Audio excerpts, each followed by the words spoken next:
salli ala Sayyidina Muhammadin salatan taftahu biha lana futuhal arifin wa tufaqihuna biha fid din wa ala alihi wa sahbihi. Assalamualaikum warahmatullahi wabarakatuh. Ikhwani kaum muslimin dan muslimat dimanapun Anda berada dan kapanpun Anda berada. Alhamdulillah kita bisa bertemu kembali di dunia maya dalam tayangan kajian ini dalam keadaan sehat walafiah. Mudah-mudahan yang sehat semakin sehat dan awet sehatnya dan tidak kena penyakit, yang sakit diberi kesembuhan dari Allah Subhanahu wa taala. Amin Allahumma amin. Ikhwani rahimakumullah, kali ini kita akan bahas kapan sedekah terbaik, ya, atau kapan waktu yang terbaik untuk bersedekah. Ada orang yang mengatakan, saya nanti akan bantu kamu, tapi saya akan transfer nanti ya hari Jumat. Karena dia menganggap sedekah yang terbaik adalah di hari Jumat. Oke, saya akan bantu biaya kuliah kamu, biaya rumah sakit kamu, tapi tunggu hari Kamis ya. Nanti insya Allah saya transfer hari Kamis. Karena dia menganggap hari yang terbaik untuk sedekah adalah hari Kamis. Atau mungkin sebagian orang mengatakan, saya akan sedekah nanti ya, saya kirim di hari Senin. Karena dia menganggap sedekah yang terbaik adalah di hari Senin. Ada pula yang mengatakan, tunggu ya, besok pagi-pagi saya akan sedekah setelah sholat subuh, sedekah subuh ya. Insya Allah saya akan transfer, saya kirim uangnya nanti setelah sholat subuh. Nah, sebetulnya mana nih ya yang terbaik? Waktu yang terbaik untuk sedekah itu kapan? Ikhwani rahimakumullah, sedekah ini adalah ibadah amal yang luar biasa. Karena sedekah ini punya fungsi yang banyak. Di antaranya akan menjadikan harta yang kita sedekahkan itu barokah. Kemudian harta itu dilindungi oleh Allah Subhanahu wa taala. Karena begitu kita menyedekahkan harta kita di jalan Allah taala, Allah mengatakan siapa yang mau pinjamkan hartanya kepada Allah Subhanahu wa taala, siapa yang mau minjamin Allah gitu. Maka begitu diterima sama Allah Subhanahu wa taala, Allah yang menjaganya, Allah yang melindunginya, Allah yang melipat gandakannya, Allah yang mengembangkan harta ini menjadi jumlahnya banyak dan barokah. Dan luar biasanya Allah Subhanahu wa taala, Allah yang maha kaya, Allah yang maha luar biasa untuk mengambil harta kita, yang mana harta itu dari Allah Subhanahu wa taala, bukan milik kita, hanya titipan Allah. Allah menggunakan bahasa siapa yang mau meminjamkan hartanya kepada Allah taala. Allah meletakkan kita sebagai rekan bisnisnya Allah Subhanahu wa taala, padahal kita ini makhluk dan Allah sang pencipta kita. Karena Allah sayang kepada kita semua dan ingin menunjukkan rasa jaminan itu kepada kita semua. Aku yang meminjam, jadi jangan ragu, aku akan kembangkan, aku akan lipat gandakan, aku akan berikan keuntungan yang unlimited. Ikhwani rahimakumullah. Karena itu orang yang sedekah dalam lindungannya Allah. Orang yang sedekah akan dijauhkan dari petaka, dari bencana, dari musibah. Orang yang sedekah, kesalahannya akan diampuni oleh Allah Subhanahu wa taala. Allah taala akan mengampuni dosa-dosanya. Sangat banyak fadilah sedekah. Nah, karena itulah kaum muslimin dan muslimat, para sahabat radhiyallahu anhum ajma'in semua mengajarkan sedekah ini untuk semua orang itu. Jadi sedekah bukan milik orang kaya. Sedekah adalah milik umat Nabi Muhammad SAW. Setiap umat Rasulullah butuh bersedekah karena umatnya Rasulullah butuh ampunan, umatnya Rasulullah butuh perlindungan, umatnya Rasulullah butuh dilipat gandakan pahalanya, umatnya Rasulullah butuh juga dilipat gandakan hartanya. Karena itu mau kaya, mau miskin, mau kuat, mau lemah, semuanya butuh untuk bersedekah. Kita butuh bersedekah. Nah, ikhwani rahimakumullah, lantas kapan ini atau bagaimana caranya agar mendapatkan pahala yang terbesar, pahala yang teragung dari sedekah tersebut? Hal ini pernah ditanyakan oleh seorang sahabat kepada Nabi Muhammad sallallahu alaihi wasallam sebagaimana diterangkan dalam kitab Sahih Bukhari, Sahih Muslim dan kitab-kitab yang lain.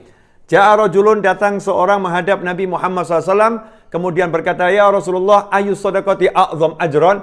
Wahai Rasul Muhammad SAW, sedekah yang paling besar pahalanya, yang paling agung itu yang seperti apa? Maka baginda Muhammad sallallahu alaihi wasallam menjawab, anta saddaqa wa anta sahihun syahihun takhshal faqra wa ta'mulul ghina. Kamu bersedekah dalam keadaan kamu sehat, syahih, dan kamu sangat membutuhkan harta tersebut, kamu berat untuk mengeluarkannya, takhshal faqra, dan kamu khawatir akan jatuh miskin. Artinya orang ini dalam keadaan ekonomi yang pas-pasan, ya punyanya ya itu-itu saja, sehingga berat untuk mengeluarkannya. Ya, saldonya udah minim, berat untuk mengeluarkannya. Takhsyal faqra. Kamu khawatir nanti kalau kamu sedekah, kamu akan jatuh miskin. Kamu nggak punya uang, kamu nggak punya harta. Dalam kondisi seperti itu, maka sedekahmu jadi luar biasa. Dan di saat itu pula ta'mulul ghina. Kamu masih pengen punya kekayaan, kamu masih pengen menabung, kamu masih pengen punya harta yang besar. Jadi takut miskin, uangnya pas-pasan, dan lagi nabung, ya, lagi pengen punya harta yang banyak, ta'mulul ghina. Punya cita-cita jadi orang yang kaya dengan hartanya itu. Sehingga berat dia mengeluarkan uangnya nih, berat ya. Berat mengeluarkan uangnya. Yang seperti itu kata Nabi Muhammad SAW, itu adalah sedekah yang terbaik. Wala tumhilu hatta idza balagatil hulqum.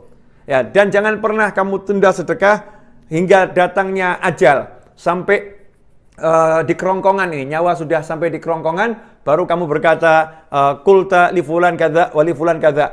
Tolong hartaku untuk fulan bagi sekian, untuk fulan bagi sekian. Waqad kana li fulan. Padahal fulan itu sudah punya jatahnya sendiri. Ya, padahal itu harta yang disedekahkan sebetulnya itu milik fulan itu sendiri. Yaitu harta milik warisnya ya, milik yang diberi sedekah itu sendiri. Ikhwani rahimakumullah. Karena itu ya sangat salah kalau kita menunda sedekah. Jadi sedekah ini jangan ditunda, jadi segera dikeluarkan. Pernah seorang ulama lagi mandi di kamar mandi, kemudian dia teriak di kamar mandi manggil istrinya dengan suara keras, tolong serahkan ya, itu kepada fulan, serahkan itu pada fulan. Lagi di kamar mandi ini. Maka setelah keluar dari kamar mandi dan harta yang ingin disedekahkan udah diserahkan, istrinya nanya, kenapa kamu tidak tunda sampai kamu keluar dari kamar mandi? Ya, kemudian kamu ngomong baik-baik, tidak teriak-teriak, ngomong dengan saya dengan suara yang wajar saja, nggak harus teriak dari kamar mandi gitu. Padahal di kamar mandi makruh untuk berbicara dan lain sebagainya, kecuali untuk hal-hal yang memang dzaruri. Maka saat itu dijawab oleh ulama tersebut, ya, karena saya khawatir kalau saya tunda sedekah saya, menunggu nanti keluar dari kamar mandi, saya tergoda oleh syaitan sehingga saya tidak jadi menyedekahkan harta tersebut karena hati saya telah berubah. Perjalanan dari kamar mandi, selesai mandi sampai keluar dari kamar mandi, itu ada kesempatan syaitan untuk menggoda kita dan bisa merubah kita. Begitulah ulama, tidak mau menunda sedekah. Ikhwani rahimakumullah, dan tadi Nabi kita Muhammad SAW menyatakan, jangan kamu tunda sampai nanti roh sampai di kerongkongan. Siapa di antara kita yang tahu kapan hidup kita akan berakhir? Hari ini kita ingin sedekah, mau bantu seorang. Tapi karena kita melihat kemuliaan hari Jumat, kemudian kita katakan nanti ya, saya sedekahnya hari Jumat. Hari Jumat ya, nanti saya akan transfer. Ikhwani rahimakumullah, ternyata hari Kamis keburu meninggal dunia. Sehingga dia belum bersedekah. Ya, belum bersedekah. Ikhwani rahimakumullah. Jangan tunda sedekah kita. Jangan nunggu hari Jumat, jangan nunggu hari Kamis, jangan nunggu esok pagi.